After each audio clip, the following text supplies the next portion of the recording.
Hi, I'm Oprah. I can't get enough of Loving What Is by Byron Katie, so much so that I've invited her to continue our conversation talking about loving what is. Welcome back, Byron Katie.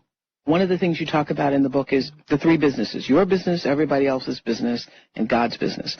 Most people, as you said to us in previous weeks, are worried about their other people's business. Our daughters, our sons, hunger, war, and we're mentally running the world, and we're asleep to our own. Okay. Now, you describe in Loving What Is, I know I wrote it down for myself because I was so struck by this.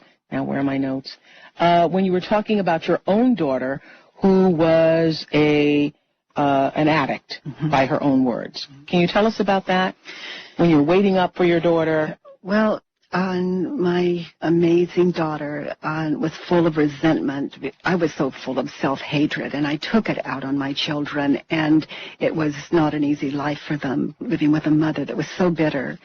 And when I had this experience, waking up to reality, I came to understand that my daughter was into drugs and alcohol. I just bought her a brand new, gorgeous car, and here she is. I'm seeing this, drinking alcoholically and driving, but she would leave, and I would wait up for her, and Oprah, I would sit in a chair like this, and I would imagine her dead on the highway. I would imagine her raped. I would imagine her killing other human beings. I would imagine her in the car rolled over out. We lived in the desert, and rolled over with screaming for help and no one there. Right. It was all in my imaginations, with all of the images and all of the just as strong as they could possibly be. Living in your imagination, sitting there, imagining, is she dead? Is she going to harm somebody else?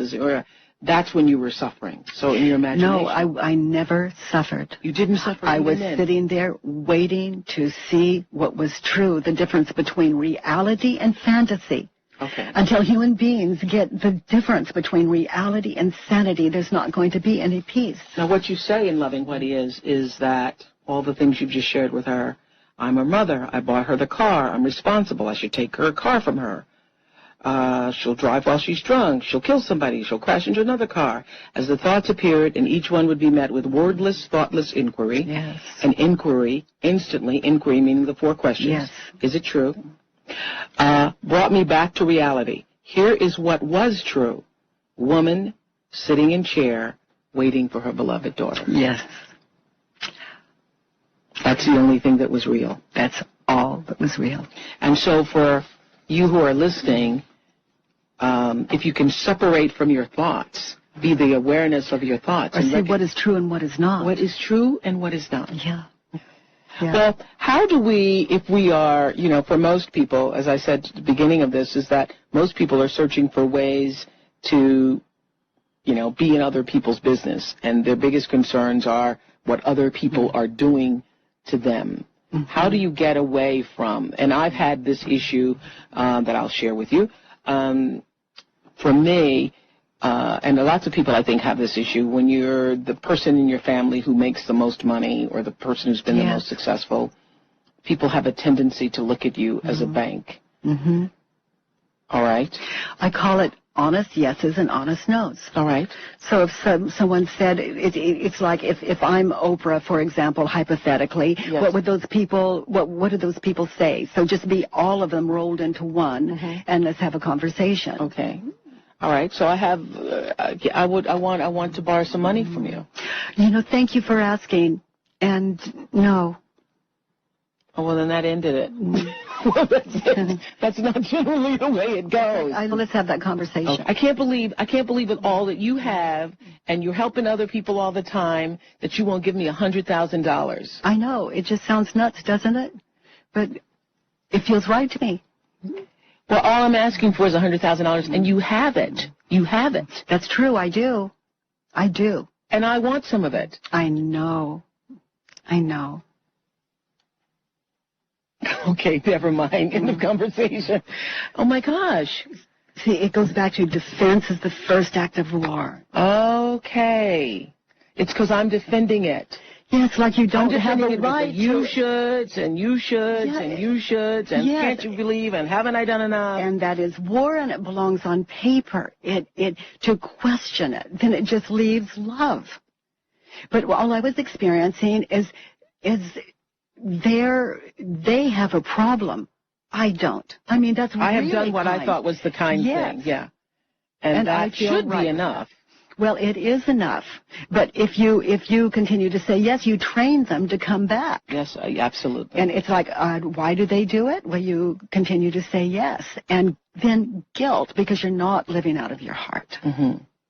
I love the example you used in the book where the woman said, my husband, I hate my husband. She said, I don't want to have sex with my husband. My husband's a loser. My husband's all of these things.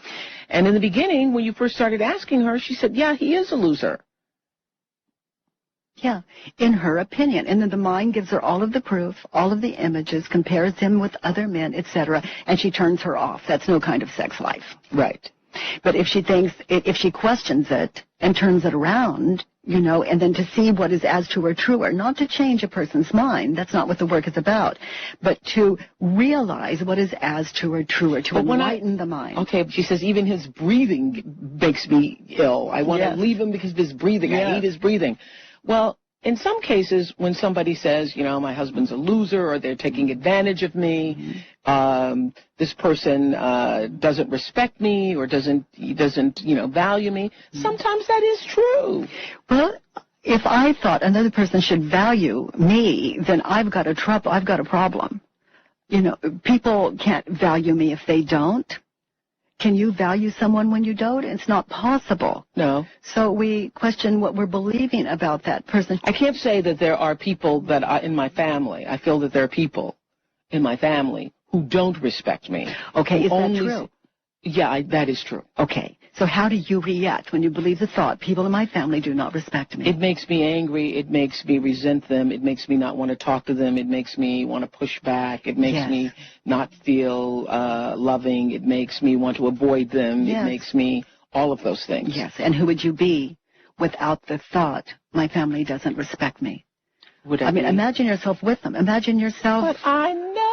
I've seen it too many times. Well, I'm not asking you not to believe it. Okay. I'm simply asking you just for a moment to witness who you would be without the thought they don't respect me.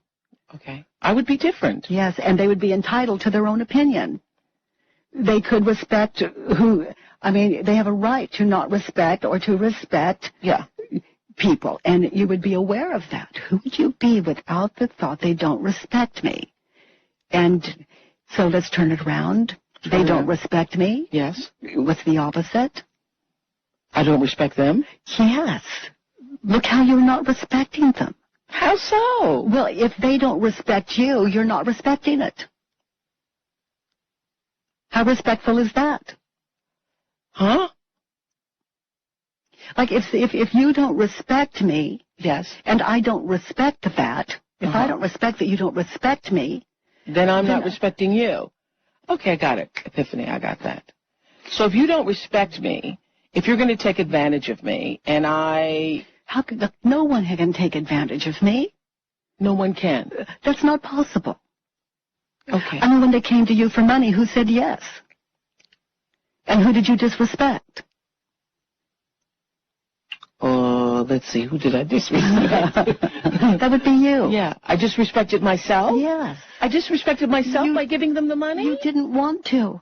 Okay, all right. It was disrespectful to both of you and to give them the money. Yes, because you didn't mean it. Okay. You're trying, we do it thinking our guilt is going to be less, but our resentment builds. No, we do it thinking not that our guilt's going to be less. Well, maybe we do. I haven't thought about it long enough.